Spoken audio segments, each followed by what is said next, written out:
One of the biggest differences between the algebra we see in Foundational Math 017 versus Foundational Math 118 is that 118 makes much more extensive use of sets and set theory. So we start out the entire course with a clear look at what exactly a set is. A set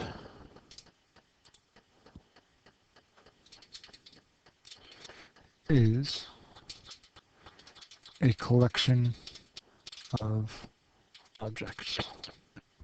That's it. So let's talk about this. So let's say set A. We often use capital letters to describe sets. So set A is Isaiah, Evie, HG, and Josiah. Right? I have 4 objects in this set. So I would say Isaiah, I there, is an element of A. That symbol, it's a fancy E. That's not just my way of writing an E, but it's like a C with an extra line in the middle here.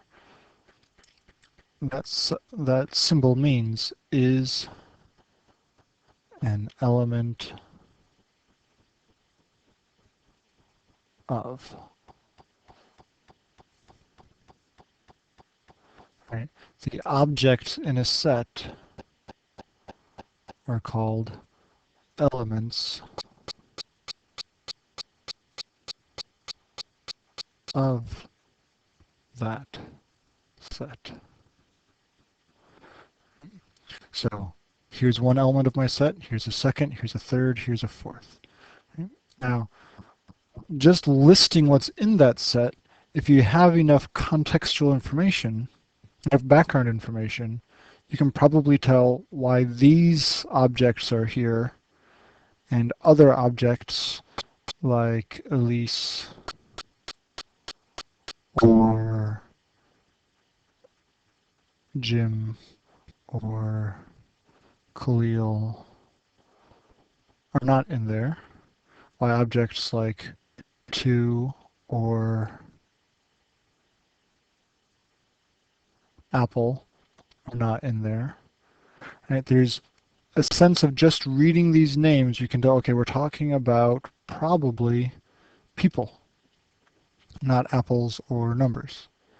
Right? And if you've listened to me teach before, you may have heard me mention my children.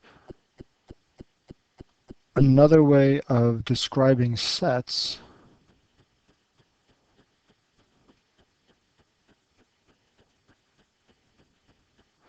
is by defining them.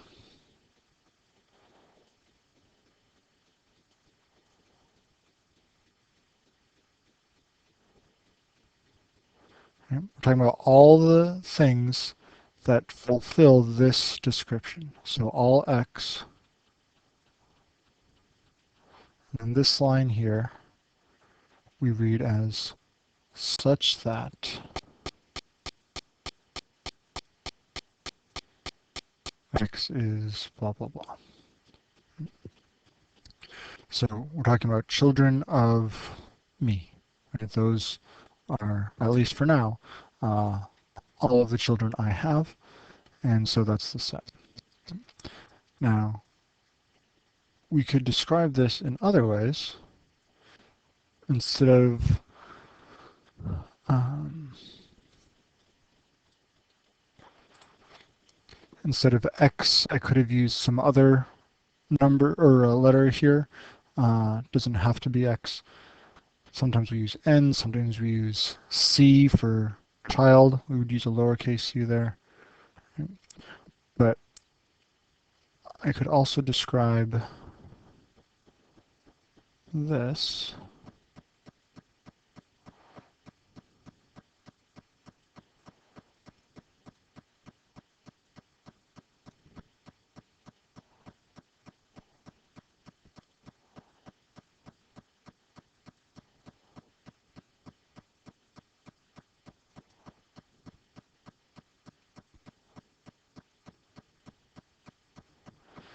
And that may seem pretty similar, right?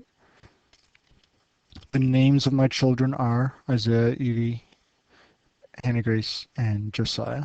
Hannah Grace just takes up too much space for this screen here.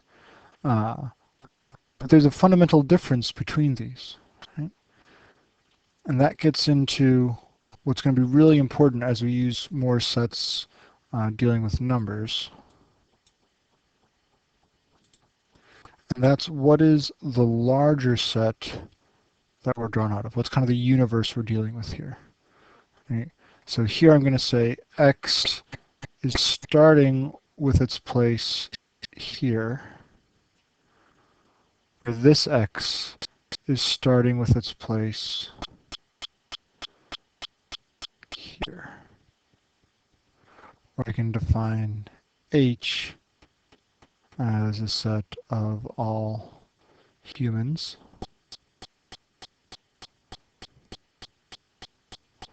And N is a set of all names, right? We're dealing with names here for B, the name of one of my children. We're talking about humans here.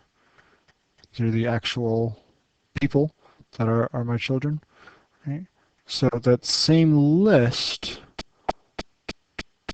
if you listed out B, it would be the same four things, but the world we're dealing with is a different world, right?